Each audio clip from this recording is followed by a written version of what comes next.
Alors la question de l'individualisation des droits, quelle est-elle? C'est que sur le principe, c'est séduisant comme idée.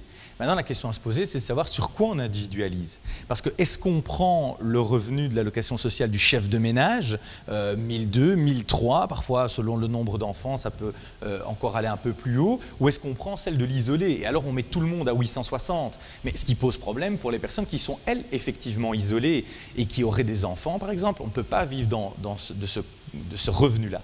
Et donc, la vraie question à se poser, et moi c'est ce que j'invite à faire pour ceux qui sont favorables à l'individualisation des droits, c'est de se dire, mais sur quel montant?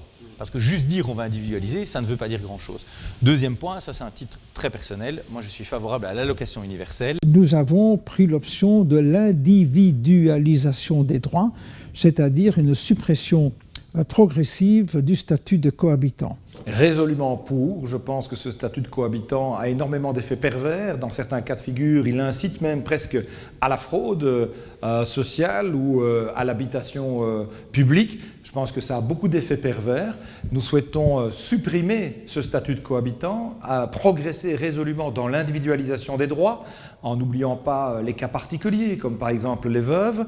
Mais par contre, nous souhaitons conserver le statut de chef de ménage, notamment pour pouvoir vraiment prendre en considération les réalités des familles monoparentales. Oui, nous sommes pour l'individualisation des droits, parce qu'aujourd'hui, ce système qui fait qu'on a une allocation différente si on est isolé, plus élevé, ou si on est cohabitant, conduit d'une part à des contrôles incessants, y compris les visites domiciliaires qu'on a historiquement critiquées, mais aussi à des contournements de la norme, l'achat d'adresses fictives, de boîtes aux lettres. Et finalement, c'est un encouragement qui va c'est un découragement, pardon, de la solidarité, le fait de vivre ensemble, y compris quand on n'est pas dans le cadre d'un couple, hein, dans le cadre d'une fratrie ou d'amis, serait découragé.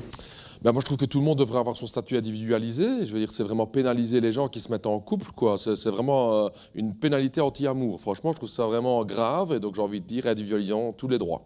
C'est notre objectif, de manière générale. Alors, c'est un objectif que nous défendons, évidemment, dans une évolution progressive.